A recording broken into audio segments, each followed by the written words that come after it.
Welcome back, guys. We are here yet again with Archived Memories, the internet's favorite, probably only, but definitely favorite podcast that goes through Android Netrunner and talks about all the cards in order. Yeah, we didn't have to slap a bunch of qualifiers on that to become number one or anything, did we? Yeah, no, just the best right out the gate. That's just how magnificent we are. I agree. Well, what's going on in the world of Netrunner? Has Netrunner 2 happened yet? Only in my dreams. Um, but those same dreams frequently have me being served chocolates on a bed of roses. So Yeah, things that fair aren't enough. happening. Were you on the train that were you part of the group that drank the Kool-Aid when like Cyberpunk 2077 was close to coming out, and there was a lot of hearsay about how CD Projekt Red, they do Gwent and Netrunner and Cyberpunk 2077 and Yeah, no, see, I was absolutely not on that train because I'm one of those weirdos who actually played a lot of Gwent, and I did not see the math in CDPR backing two card games. I played some Gwent with you. Um, Not a lot. Mostly because Gwent to me suffered from the fatal not Netrunner syndrome that every card game Yeah, suffers from post Netrunner. it is frequently fatal. Um, and yeah, I also kind of agreed with that sentiment that why would they in release another game competing in the same space as the game that really probably is only just barely hanging around, or was I thought it was probably just barely hanging around back then. Does it still exist now? Do people play that game? I haven't played it in a year. I'm the wrong guy to ask, man. Yeah, that's fair. But from what I understand, it's not doing well. It's suffering from card bloat, as nearly all games do. Fun enough game, but very distinctly not Netrunner. Yes. Which, hey, while we're here, let's maybe talk about that. Well, what do we have to talk about today? Well, to start us off, we have Toll Booth, which Toll Booth is a 8 to res, 5 strength ice. It is a code gate. It is out of NBN. It is 2 influence. And it reads, when the runner encounters Toll Booth, he or she must pay 3 credits. If the runner cannot pay 3 credits, end the run. And it has a single subroutine that reads, end the run. So, Isaac, Mm-hmm. why was this the best NBN ice? And for a long time, one of just the best ice for a pretty good while. So, most ice is either taxing or end the run. It's uncommon that ice is both. Like most end the run ice, you can just kind of bounce off of if you don't have it, if you can't get through it. It's not doing anything unfortunate to you if you don't. Tollbooth did. Tollbooth stole your money. And even if you got your cute little Yogg installed, you make the run, they res the toll booth, oh, you're out 3 credits and you can't break the toll booth, and you've just been jacked out. It's all over. It's expensive. It's expensive even if you're not getting past it. And it's big. It's pretty good. Yeah, it's one of those cards that kind of checks all the boxes, right? It does. It hurts to run into. Not in a damage sense, right? You can't die to a toll booth, unfortunately. Sure. But if you run into it, even if you can't break it, or I mean, really, if you can break it, whether you can or can't break it, if you run into it, you're losing 3 credits. Mm-hmm. Unless you run the magical 2 credit or less threshold, which then you don't have to pay anything. But then what are you running for anyway, I guess? Yeah, you only got 2 credits. What are you, some sort of anarch who's just breaking all their ice for super cheap and medium digging forever? Haha, that would never happen. Yeah, what do you have some sort of currency that's not credits that you can just spend endlessly for like basically no downside to break ice? That sounds wacky. Nobody would do that. Yeah. Boy, I sure hope that that never happens. But But anyway, back in reality, where Toll Booth is so great. yeah. It like I said, it checks all the boxes. It sucks to run into. Like you had mentioned, it's beefy. And it especially beefy for a code gate, I think is worth pointing out as well. A Yeah. 5 strength and the run code gate. Even not considering the 3 credit auto tax slapped on top of it, um, is still a bit of a problem. Because it's out of Yogg range. Yes. Out of Yogg range by 2, not even just by 1. This isn't just a single data sucker token. This is you gotta spend 2 data sucker tokens in Right. order to Which is get through this. significant because you need 2 data suckers in order to be able to get through it every run. If the runner only has 1 data sucker, it takes 2 tokens to get through Toll Booth. Assuming Toll Booth's on a central server, they get in, they get 1 back, but that doesn't pay them back for what they just spent. Right, yeah. If you get through a server, get through to the server with your data sucker that has a toll booth on it, you're going to be at a net negative of data sucker counters Yes. just from toll booth alone. That's not even counting other ice that may be on the server that you maybe have to use a sucker token for. Right. The amazing qualities of Toll Booth. Yeah. And then for other breakers, it's not cheap either. Even if you have a Gordian blade, you're not getting past this, for cheap. Sure. It's 3 to match strength, 1 to break a subroutine, 3 more to pay the Toll Booth tax. So Very expensive. that's just a lot of money. Toll booth really and truly lives up to its name in that if you're going to get past it, in 9 out of 10 circumstances, you're gonna pay. You're gonna be paying up. All right. But there are 2 scenarios in the core set where you do not have to pay through Toll Booth, Yeah, really, so and you get through it. I guess we'll say 8 out of 10 because the two are my favorite that I've already gushed about. We already talked about the card, so I guess if you haven't watched the episode, I mean, we've talked about both of them. But if you haven't watched the episode where I gush about femme fatale for however long in that episode, go watch that one because It's femme worth fatale. just to hear Aaron geek out about Femme Fatale. Yeah, femme fatale is great, and this is a prime example of why femme fatale is so great. Because as a diehard, femme fatale fan and a, just a steadfast, firm femme fatale believer, I really never had to care about Toll Booth very much. Yeah, I mean, getting past an 8 to res ice for 1 credit is a really good deal. Yeah, this is the like femme me ice. Like you could really you could just rename Toll Booth to femme me. Yeah, pretty much. Uh, The Fem tokens that they put in some game night kits exist exclusively for this card. yes. This is Fem target A number 1. Because Fem gets past it for 1 because all Fem has to do is spend the 1 to skip past it for its single and the run subroutine. The encounter effect doesn't happen, so don't got to pay the lame tax. The toll, as it were. Don't have to pay the toll. Less cool and fun and good is you can inside job it if it's on the outermost piece of ice on the server. Yeah, I mean, if you want to be lame, I guess. So you can do that too if you suck. But all right, so pretty good card. Did some things. How meta defining was this? I mean, I want to say rather meta defining in the sense that any deck that wanted to keep you out at a good cost usually ran this. I saw this splashed in a lot of decks. I splashed in a lot of decks because the 2 influence is also very enticing. 2 influence is not bad. Mm-hmm. Yeah, for sure. Okay, so let's do some comparison here. Heimdall. Heimdall also is 8 to res. Heimdall 1.0. We'll just specify that.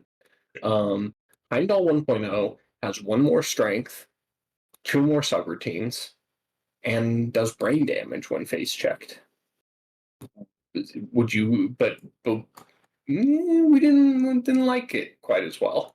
Why is that? Well, I mean, there's a few different reasons, right? It's because one of them is that you can just click past Heimdall. Yeah, The you can just click past it if you need to. In a pinch, Heimdall, doesn't do nothing, right? Because three clicks is obviously a it's big cost to porous. pay. Yeah. But if absolutely necessary, you can just skip past Heimdall with nothing. You cannot do that with Toll Booth. Like Toll Booth demands that you have an answer for it. So what we're saying is it's not always about the numbers. Yeah, I mean, it sort of is, and sort of isn't, right? It's about the numbers, and it's about the like what effect does the does it have, and how easy is it to circumvent that? Yeah. Because really, what the whole give and take of ice and runs in this game, is a big series of questions and answers. Hmm. Every server, every run is going to ask questions of you, and you're going to need to answer them in one way or another. And ideally, as a corporation, you want ice that is going to ask very tough questions of the runner. Do you think Toll Booth asks that question? I think that Tollbooth asks that question very effectively. I think it asks a very tough question of the runner in, being, how are you going to get past me? And really the answer is pay a bunch of money or skip past it somehow. One of the big things, though, and one of the problems that I guess we need to give a little spotlight on is that this is also a very big target for, say, like Parasite Data Sucker. Getting Sure. parasited, being parasited obviously feels really bad, for a Tollbooth. Yeah, I mean any piece of ice you're spending 8 credits on that the runner's like, swiggity swooty, here's my 2 credit parasite. Goodbye. Yeah. But it is resilient enough still, even to Parasite, because it's at 5 strength. So the Parasite's gonna need to put some work in to get rid of it. Hmm. And that's assuming no purges happen. I would be lying if I said that I wasn't I haven't been forded up and just purged virus counters to keep Tollbooth alive at one point. For sure. But yeah, like even that answer to this question, is still not easy. No, it's not. It's an investment of resources, and it's something that was always worth targeting by the runner's biggest tools, which tells you something about it. Yeah. Now, obviously, in certain circumstances, toll booth isn't going to be something that you do just want to auto include in every deck. 8 credits is a big price to pay for no matter how good a piece of ice it is. If you're just playing a really really quick, really fast, like fast advance deck. Toll booth maybe isn't something that you are going to want to be slotting because when you're looking for just really quick, cheap end the runs that you can get out and get out fast, so that you can try to win before the runner has much to say about it. Toll booth doesn't necessarily fit that profile super well, Mm, no, no, I don't think so. but even in those sorts of decks, getting a toll booth online protecting your Sansan, you know, Got to protect the Sansan. yeah, you don't love to see that as the runner. As the corp, you probably do. Yes. Um, but yeah, I don't know that there's too much more to say about Toll Booth, unless you have a special insight that I might be missing. No, no. I mean, it's a good card, but it's a reasonably straightforward card aside from the weird interactions that we've already discussed.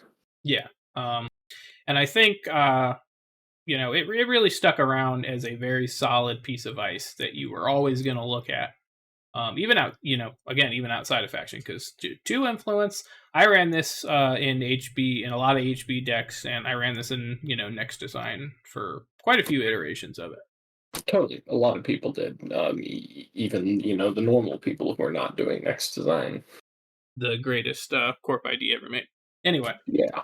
um, would you change anything about Toll Booth? I wouldn't change anything about Toll Booth myself. Nah, it does exactly what it's supposed to do.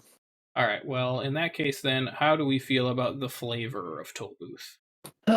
Well, I'll go ahead and read the flavor text on it. I have ever heard of a catch 22? Remind me to forget it. Eh, Eh. I mean, we got a golden Stargate here with a path going through it. Looks like you can pay through with Bitcoin. Yeah, of course. Like, what else are you gonna pay for a toll booth with? Yeah, the art is a little on the abstract side for me. Ice can be kind of weird with that though, and that, how can you, like express a lot of these, ideas that are happening in cyberspace? Yeah, I tend to give a lot of ice a bit of a pass. I know we just gave Matrix Analyzer a lot of nonsense in the last episode. I don't mind toll booth's art. It's fine.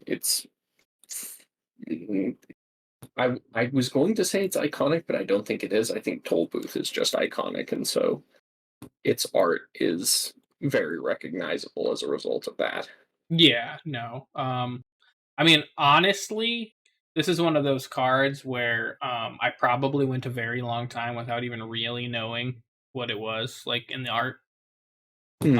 I just knew that the yellow circle was Toll Booth. You know, Right, obviously. it's okay. I'm gonna say, and the function, the flavor, I think is it's kind of there. I mean, this what is a cyber? So how is a cyberspace toll booth? How does that really make you pay? 3 credits. I don't. I guess I don't It, really know what the it is flavor there is, but it is a gate of code that says "Give me money." and there's just no way. There is just no other way than to just pay the money. Yeah, but apparently it's a little bit. It's got socialist tendencies because it's like, well, if you're too poor, then it's okay. It's okay. Yeah, that's fair. I'm just gonna kick you out. So I'm gonna go with okay on the flavor. The flavor is okay. Yeah, All right. So what are we rating Toll Booth? Toll Booth is a classic four for me. It's good. It fits a good niche, but it's not like super cool or anything.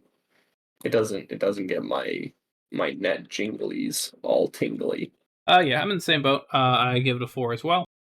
Same reasons. It's a good card.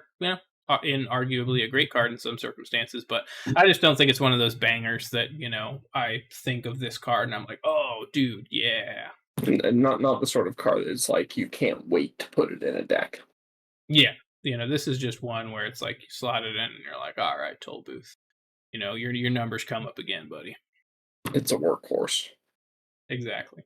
Yeah, and a good workhorse and a workhorse that I appreciate. Yes. All right, Isaac, tell us what we are looking at next. Oh boy, can I? Next up, we have the first NBN upgrade. We have Red Herrings. Red Herrings is an NBN upgrade, obviously. It has no subtypes. It reads each time the runner accesses an agenda from this server, he or she must pay 5 credits as an additional cost in order to steal it. This applies even during the run on which the runner trashes red herrings. It is 1 credit to res, 1 credit to trash, and 2 influence. Okay, Aaron, there's some upgrades out there intended to protect agendas primarily that are very good. We have your Ash, you have Caprice Nisei, you have self-protecting agendas like NAPD contract or always forget the name of this one, Obokata Protocol. Obukata Protocol, I believe. Yeah, Yes. Keep saying card names so that Steve has to put more up. right. All of these things are good cards that protect agendas. Red Herring seems to do this, so why did no one use it? Um, honestly, like that's a question that I found myself asking a lot. Like red herrings, almost even to this day, like looks so good on the paper that it is. Hmm. Like it, like this is another one of those cards where it's like these numbers look so good. These numbers that I'm looking at look so good. One to res, one to trash, not good, obviously, but one to Right, res, and the runner has to pay 5 credits to steal a thing that they need to do in order to win the game. right. And even if they trash it this run, they gotta come back. Yeah, they still got to do that. You have to go back. I think this is this is another example of fighting for card slots, I think, and that Hmm. the effect that it has, while good, is it better than X? You know, Sure. which oftentimes it was not. You could say that what red herring sort of is. If you really break it down, right? And maybe I'm actually kind of leading myself to the answer to your question. Hmm. Is that the way that you would kind of look at red herrings as is, right? Is that it's essentially a piece of ice that isn't in the spot where an ice goes. Yeah. It goes at the root of the server. It's not something where the runner breaks it or interacts with it with a breaker, or can parasite it or inside job it, or do any of that nonsense. But Hmm. really, it's just a 5 credit tax that they need to pay, in order to do the thing that they're trying to do, anyways. Yeah, I think the problem may be a little deeper than that even. Particularly early on, with the obvious exception of Tollbooth, as previously mentioned, NBN Ice was not always very good, and NBN didn't build scoring remotes. I think that's the real kicker here is NBN did not build scoring remotes. NBN scored out of hand. Their scoring remote, if they had one, had a Sansan City grid. And a Red Herrings does not go with a Sansan City grid. Yeah, that is fair. That's a good point as well. Is that this is coming out of the fast advance? My Astra script is never going to touch the table faction, right? So, Yeah. you know, what value do I really get out of red herrings? Okay, so then at that point, then the question becomes, well, all right, at 2 influence, I mean, how come none of the other factions use this card? Yeah, which is a reasonably fair question, but I think in the case of HB, they had Ash in faction, which is probably better than Red Herrings. Mhm. Um, the Trace lets you potentially pump an agenda just plain out of reach, which can be game deciding. In the case of Jinteki, by the time they were building scoring remotes instead of playing shell games, they had Caprice, Yeah, I which think. is obviously better.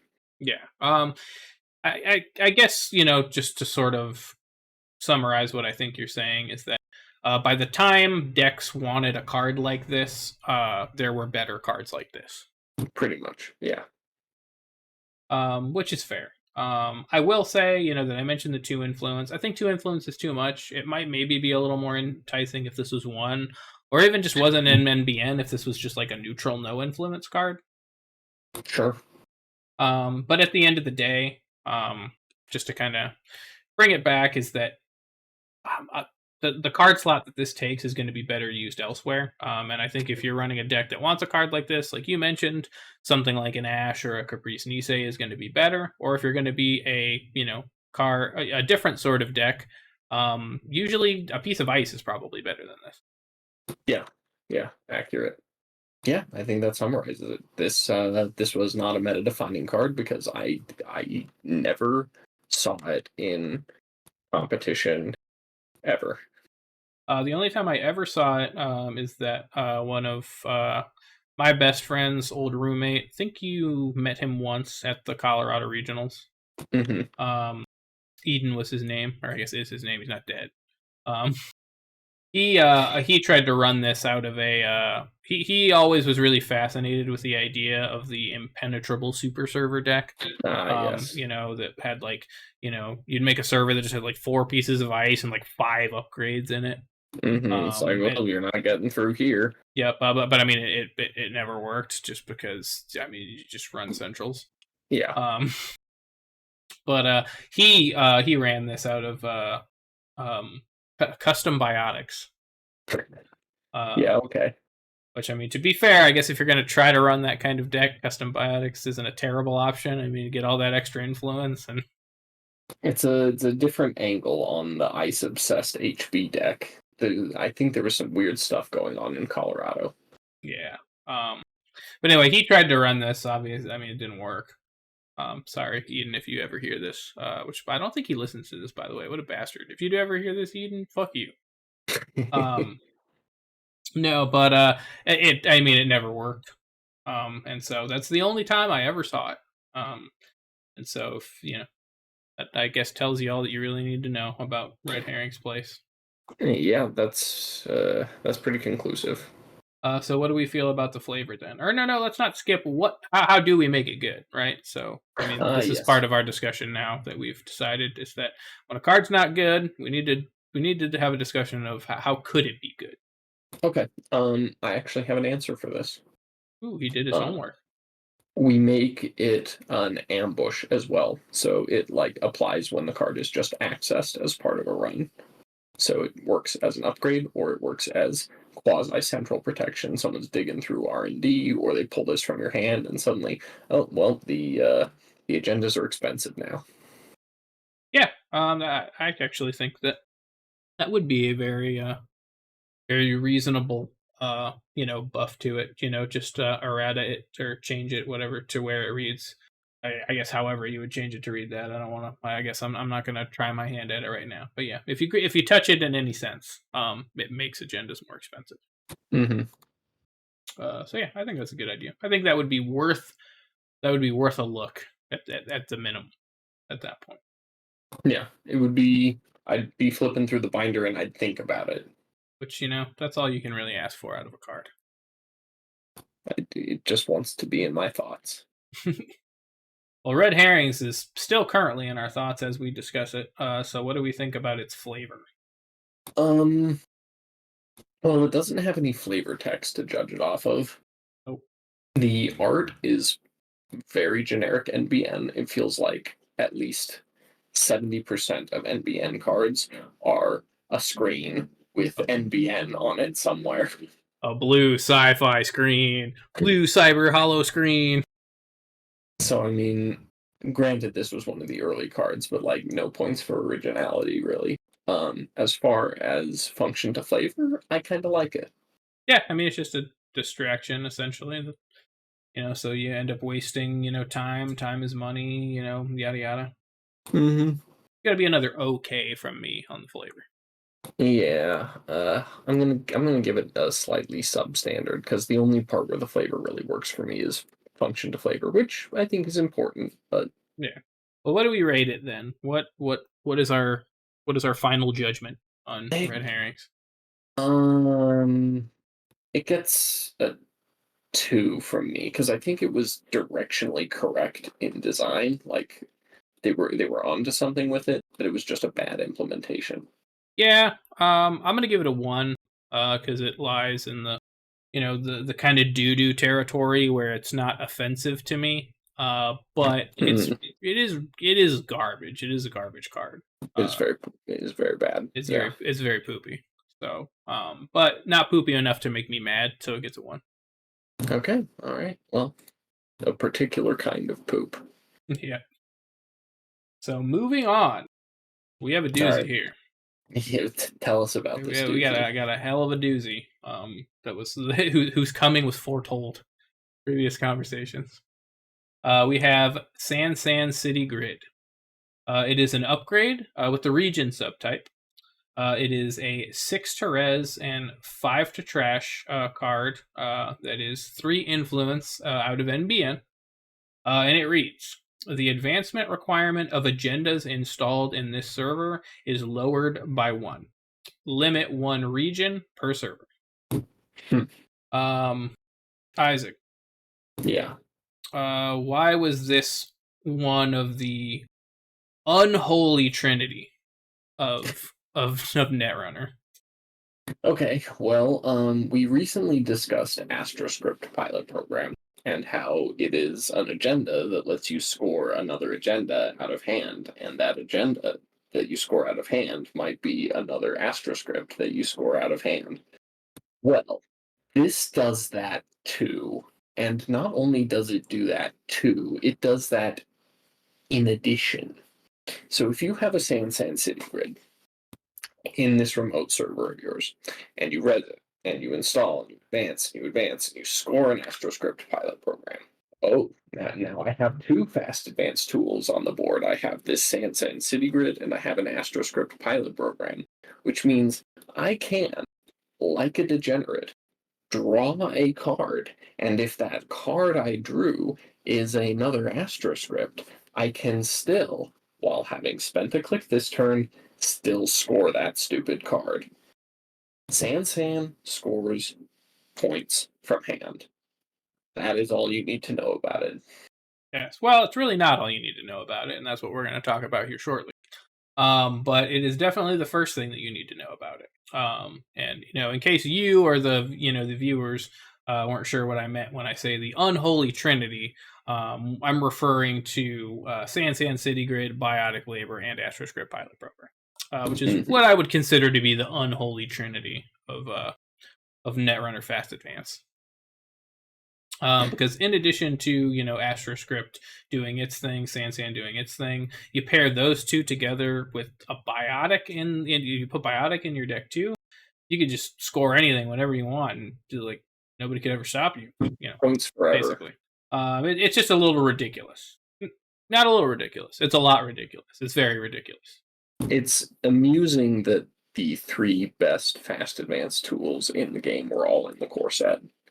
Yeah, and for such a prolific and just defining strategy that really stuck around for, I don't want to say the whole game, because I want to say that right before it died, I don't remember Fast Advance being like a super common or easy to do thing. Like final card pool, like if you were to play like Snapshot Netrunner format. Just with the last most wanted list and final card pool, I don't recall Fast Advance being a super not as crazy as it was. It wasn't as crazy as this shit where you have this and AstroScript and Biotic Labor and you're just going absolutely wild. Yeah. But yeah, that is an interesting point in that the foundation, the heavy hitters, the problems, we're just all right in the core set right from the get go. Yes. But anyway, no small wonder why it was so popular. Yeah, but let's talk about some other reasons outside of the effect, which in and of itself is just very good and combos too good with things like Biotic Labor and AstroScript. The other problems with this are, I think one of the not necessarily underrated, but one of the things that flies under the radar about it, I think, is that ridiculous 5 trash cost. Oh, it's so big. I understand trashing a city is expensive, but come on, man. Yeah, let's just say that there's an off switch somewhere in the sewer or something. 5 to trash is ridiculous. It's just too much. It's crazy. It's insane. Loony, some might even call it. Yeah, it's Looney Tunes. It's Tom and Jerry. It's just a bunch of gobbledygook. You can. The problem with Sansan is you don't even necessarily have to ice it. You obviously do, and you obviously will. But you just put this out by itself, and the runner has to trash it. They have no choice. Mm-hmm. Yeah, as soon as they see it, if they don't trash it, then they're a fool. You are punching your own ticket to Fucktown if you see this in a remote as the runner and you do not trash this. You are stuck between the biggest rock and the hardest place on Earth. Elegantly put. Yeah. You have to trash this card if you see it. Anywhere. And it's just one of those ones where it's when you see it, it just deflates you, man. Because obviously you want to get it out of the way. And obviously you're going to feel good about getting it out of the way. But at the same time, you are not going to feel good about the 5 credits that you spent to do this and where that's going to set you back as far as board state and your ability to, continue to do anything. Yep, absolutely. Because even just outside of accessing this, if they put it in a remote, you see this in R&D or HQ, same thing. You have to trash it. You just don't have a choice. Even worse, if you're, if you just kind of say barely get into a server, right? You get in with 3-4 credits to your name after, getting through that shitty toll booth. Yeah. This feels so bad. It just feels so bad. What I'm hearing here is that NBN is costing the runner money. Yeah, I think it's kind of a radical concept that I'm putting forth. Actually, um, NBN doesn't want you to know this, but that it costs money to do things with them. Make runners broke with these 12 weird tricks. Runners hate it. Yeah, no, but this card should be. I mean, I might be like overcorrecting, but this card should be 0 to trash. This card should cost nothing to trash. Am I crazy? Is that too much? Would that be too much of a nerf? Like, I might say 1. yeah. But I think I would say 1 just because I think if um if the if the corp has managed to make the runner broke, they deserve something for their effort. Yeah, I mean, that's fair. I mean, well, I mean, then in that sense, I mean, do you think that 0 to trash should even be a concept? Do you think that everything at minimum should be 1 to trash then by that kind of logic? I think traps are fine to trash at 0 because they're already paying a cost for accessing it. Okay. So are we gonna? So let's just set the record straight here. Isaac, you think that if it's not a trap, every card with a trash cost should be 1. Probably, yeah. Interesting. Okay. Fair enough. Yeah. I mean, I still personally think that it should be 0 just because of how strong of an effect that it is. It is if terrifically strong, no argument. Yeah, so if we're just strictly looking through the lens of like not changing what it does, if we're just gonna change one like number on the card, I think that trash cost should be 0. But I mean, really, the proper way to fix it is this needs to just work a little differently. I think the trash cost of 5 might be okay if you're living in the core set world where you don't have recursion for it and you only have 1 copy of it because there's only 1 copy of this card in the core set.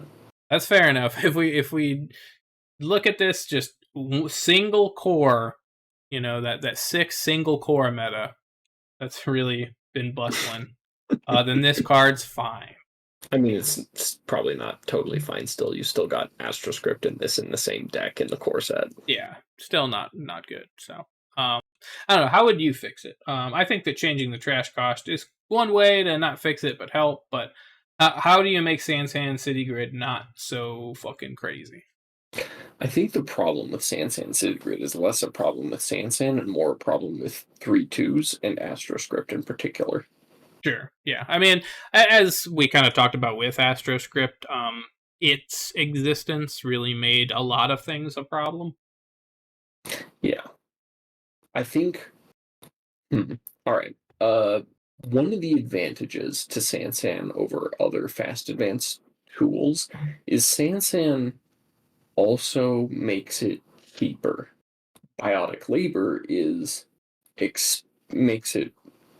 It doesn't make it more expensive, but biotic labor you still have to pay the 3 clicks and the 3 credits. It just gives you the opportunity to do all of that on 1 turn at the cost of 4 credits. Sansan actually condenses the actions so that you only are spending 2 clicks and 2 credits to score a 3/2. Does that make sense? Sure. Though with the front loaded cost of the 6 to res and the click to to install it, obviously. But, so I guess I maybe got lost in. You can't fix this card. Yeah. So I think it might be fine. Honestly, I think if you changed it to a 1 or 0 to trash, and Astroscript didn't exist or did something very fundamentally different, Sansan might not be so bad. Might be fine even. Yeah. But even still, though, I mean, if we talk about outside of NBN Fast Advance and Astroscript shenanigans, I did definitely see HB Fast Advance, that splashed Sansan in, and just ran Biotic from in house, be quite a problem. Oh yeah, I mean, I did that garbage all the time because it's a really good card, and while 3 influence is expensive, it is completely worth it if you're playing Fast Advance HB. Yeah, and HB Engineering the Future, they get the credit back even from when you install it. So if you look at that effectively, it's only 5 to res, so it's just I don't know. Maybe Sansan really is a problem, but it should. I think where I would start, and then maybe I'd have to look at some data from there going forward. Is on that trash cost. That trash cost is way too big of a cherry on top of this thing. Yeah, agreed. Um, Of course, I didn't believe in paying that trash cost because Imp is great. But anyway, that's fair. that's another discussion. Yeah. There's ways around it. Obviously, I mean we talked about Imp already. There's ways around it. You know, again, You could play Wizard. you could play Wizard. So who we'll get to one day. Possibly even one day soon. But yeah, there's ways you can get around the trash cost, but it's too much. Too much. We already talked about how this affected the meta, in that it was in every fast advance. Yeah, it was the meta for fast advance. If you're going to run a fast advance deck, you were almost certainly going to run this, and it was gonna do great. It was gonna be good. You were never sad to see this. Unless you were the runner, in which case you were very sad. So only half the time. Yes. Flavor. All right. Well, let's see what it says. I hear the coast is nice this time of year. If you're in the right business, it's nice all year. I mean, I can enjoy some banter in my flavor text. I just don't see how it's relevant.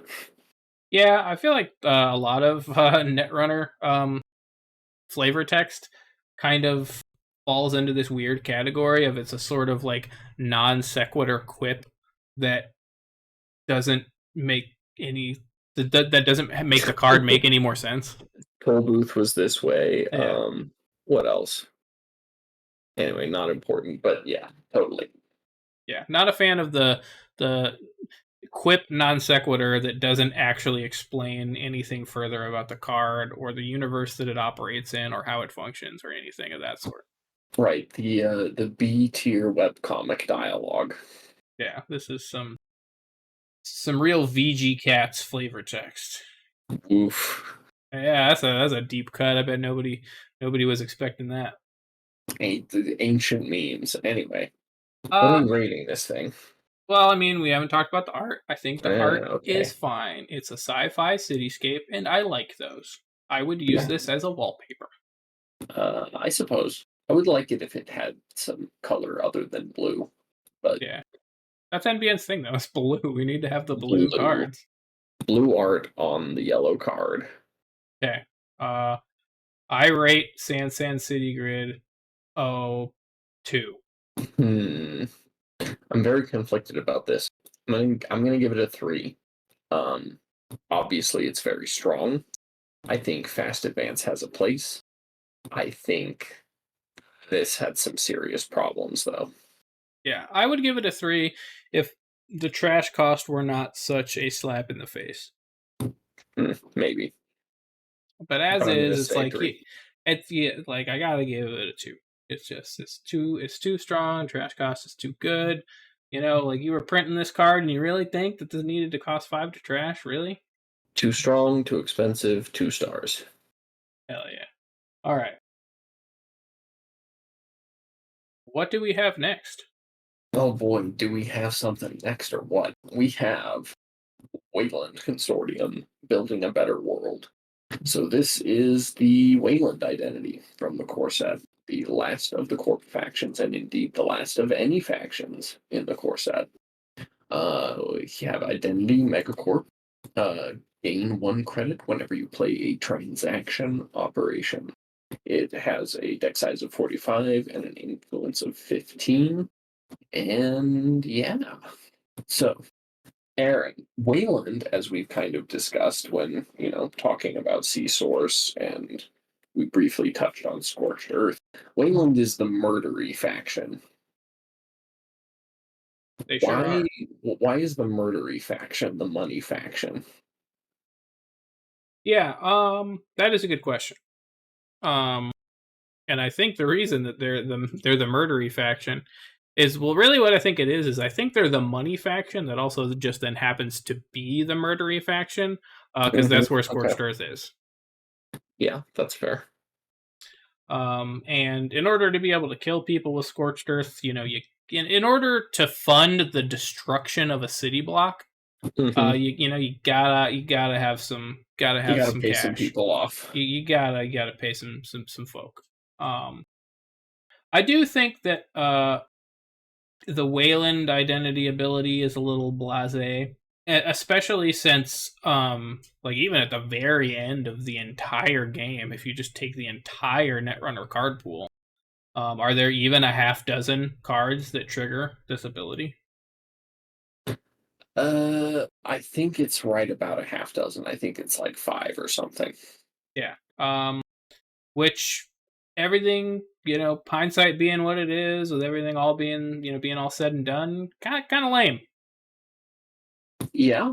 I think the problem that they encountered though is that it's such a nice ability that if they printed too many more, it would be a real problem. Yeah, it'd be a real problem if an identity just let you like gain a credit like way too often. Like all the time. Yeah, Like maybe whenever you installed something. yeah. But anyway, yeah. Luckily, they didn't do that. So Can you imagine? yeah, no. I think this weirdly is just the turn Beanstalk royalties into hedge fund ability. Yeah, pretty much. And being able to play a hedge fund from 0 credits is really good. Yeah. It's definitely not bad. And, especially early on and especially out of core. I mean, definitely out of core. The necessity even out of core. You're going to be running beanstalks, so it's fine for that. But I don't know. A little lame. I think we got more interesting abilities later. And this one, yeah, is I don't know. Just I'm pretty lukewarm on the just getting a credit when you play the one. I guess it's 2 transactions. So it's not only I guess it doesn't only make Beanstalk royalties better. It does also make hedge fund even better. So I guess you got to consider that too. Yes. And of course, restructure on top of that as well. Yeah, yeah. The remarkable thing about Wayland is if you're Wayland here and you have a beanstalk and a hedge fund and a restructure in your hand, you can go from 0 credits to almost 20 credits in the blink of an eye. Yeah, that's fair. For a second, for a brief moment, I forgot what restructure was. So I thought I don't know why I thought you were referring to subcontract. I think is what it is. It's a That's card just we'll get because to you're old eventually. and senile. Yeah, but anyway, no, yes, restructure. Beanstalk and the hedge fund into restructure, obviously very good. And I mean, really, this is a good enough ability that I mean, a lot of decks just ran this, even though other more interesting abilities came out later. This was still Yeah. just so boring but good. Hmm. Because even though the ability in a game may only trigger 4 or 5 total times, if that, it's still very helpful in the situation that you mentioned, and just that 5 extra credits could matter. For sure. Um, I just think that it's boring, and I think it could be more fun.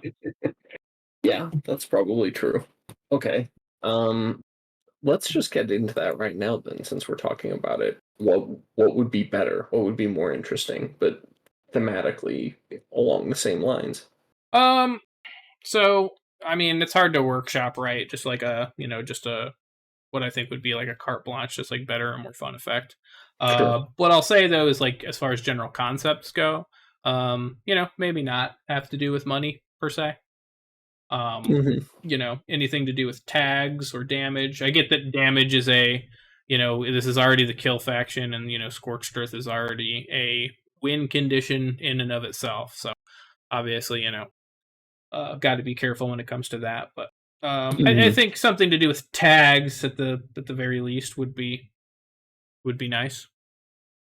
Yeah. Yeah.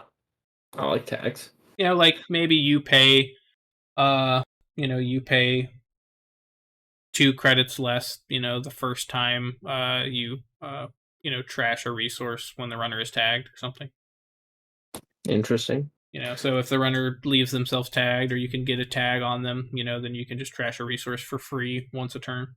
Mm-hmm. Would that be good? Maybe not. Would it be better than this? Probably not. But again, would it be more interesting? I think so.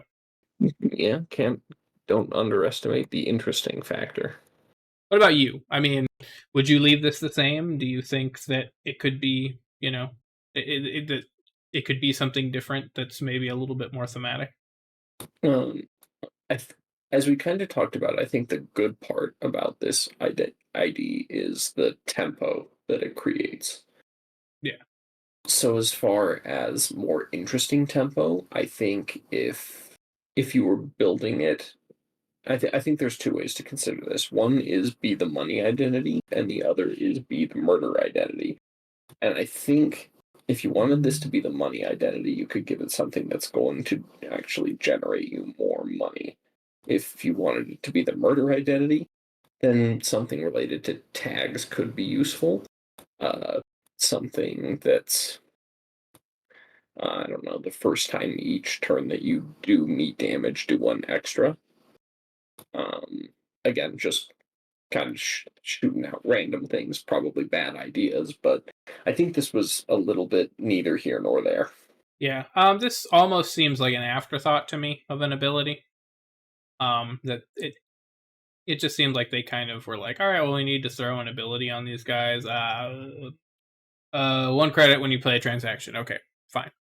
Yeah, it does seem a little afterthoughty. Yeah, I think that there's something cool that you could do with the runner being tagged, or the runner taking damage. Um, I mean, I don't know. Maybe even I think an interesting thing. Maybe you could say like, the first time each turn that you do meat damage to the runner, gain that many credits. Or again, just That could be something fun. something wild like that. Because then that would open up, with Scorched. Um, that might open up a situation where maybe you do want to play it and to where it's not just a kill. Yeah. You could sort of, enter a world where, if you have them tagged, you could, in certain circumstances, you could turn Scorched into a pseudo like hedge fund. Interesting. Yeah. Yeah. Which I think would be maybe an interesting design space. How would that translate to, all of the various, ins and outs and facets of the game? I don't know, but might be fun. I'd try it out. But as is, yeah, I mean, we'll get into more detailed discussions about Wayland as a faction and their as we talk about their actual cards. But as an identity, I think it's pretty standard fare. I guess this is the last Corp identity, so I'm trying to think, or of the core set. Is this my least favorite one? No, I still think maybe the NBN one might suck a little more. That's just because you hate traces, justifiably, but Is this the most boring of all of the core set identities? it might be the most boring, yes. Because even though traces are dumb and should be deleted from the game, at least it's an ID that tries to do something funky with that Right. mechanic. And is pretty open ended, like helpful Yeah. as long as you're doing traces. Yeah. And obviously engineering the future is way too good and kind of a ridiculous identity. But I mean, it's you get stuff from installing cards, so you want to be installing cards every turn. It has a sort of effect there. Yeah. And Jinteki, obviously the best identity. Right. It's cool. It's cool and it's fun and it's good. It's the trifecta. Yeah. This though is just there. Yep. Yep. You're gonna be rich. How do we feel about that? I mean, I would say I would touch on the meta. I mean, but the meta of this was just that if you ran Wayland, you ran this until quite late in the game. Quite late. I guess not quite late in the game, but until several data packs later. You just ran this if you wanted to run a Wayland kill deck, because that's just what there was. Sure. Like when you compare it to the other options, man, I even forget what the Wayland ID that came out in the first cycle was. I remember what it does. It's that stupid recurring credit to Yeah, advance things, because we but built it's it. yeah, that's the one. It's like absolute unadulterated garbage. Whoa, I spoilers. think I think Grendel was interesting, but just didn't line up quite right. I mean, I think Gurndl ended up being fine. I think I think a good amount of like super modernism type decks ran out of Gurndl. Sure. Gurndl was at least an option. You know, but that was the first real option that any actual Wayland player got. I think Grendel was much better than this as far as like flavorful Wayland being Wayland. Yeah, no, Gurndl's an actually a cool identity. But this is not. No. Is there? I mean, is there really any flavor to be had here? I mean, they're just a big corporation, and they're big, and they get more money from doing the money things. The flavor text is moving upwards. They're doing big corporation I things. mean, I'll say this for it. Wayland has a color scheme. Yeah, honestly, like the gray green Mhm. is great. It is a very good color. Obviously, I gotta give it to HB. You can't be purple. But as far as second place goes, Wayland looks great. Wayland kind of being the color of old dollar bills is very fitting. Yeah. I think building a better world is a pretty cool. I guess. What do you call that title? What is that? Company motto. Yeah, sure. That's cool. I guess. So do All we right. rate it? Yeah, let's rate it. I give it a 3. I concur. It's a 3. It does a thing. It's pretty decent. Um, I like the changes it does to tempo, but yeah, it's just not that exciting. Yeah, not exciting, not bad. Um, does good enough things. I just wish that it were almost anything else. Yeah, be Yeah, cooler, Wayland. yeah, except the fucking credit to advanced things. God, what a terrible identity. Um, but I think that's our time. That's our time for today. What a way to end it. What a way to end it, and really a milestone, because as you said, this is not only the last corporation, faction that we're going to be going over. It's the last faction. We're here. We're at the the end of the line, so to speak.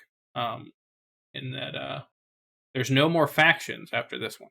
Well, the end is in sight. The end is near. Would you say that we have built a better world today? I would say that we've built a end to this podcast right now.